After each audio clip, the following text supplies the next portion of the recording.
Katrina Jay. Jay, welcome sa family. Alam ko, sabi ko lang, Jay, hindi lagi kami sa bahay. Nakikita mo naman, hindi kami mayaman, pero masaya ang aming tahanan.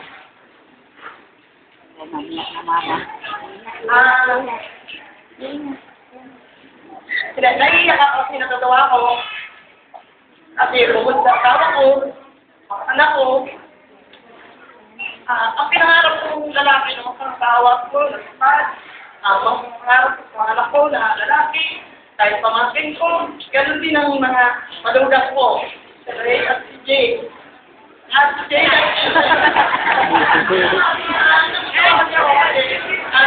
sinabi ko, ang pinangarap ko sa isang lalaki, ayan ako sa akin,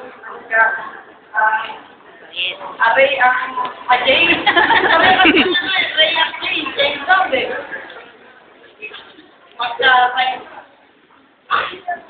Alam mo naman, Jay, alam mo ang sikreto ng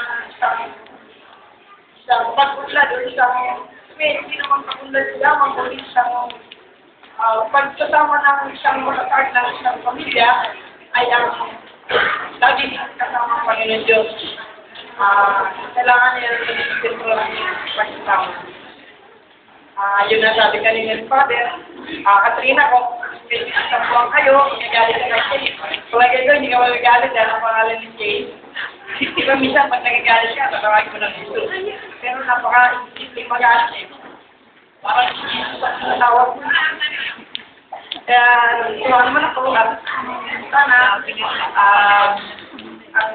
sabi ko kayong dalawa, magpahala kayo, magbigayan, kung may kunting kampungan, kung mainit ang ulo ng isa, kulang isa. Huwag magsabay ang init. Gusto ko na rin, medyo tanda na ako. Gusto ko magkapuso. Gusto ko maganda ko sa inyo.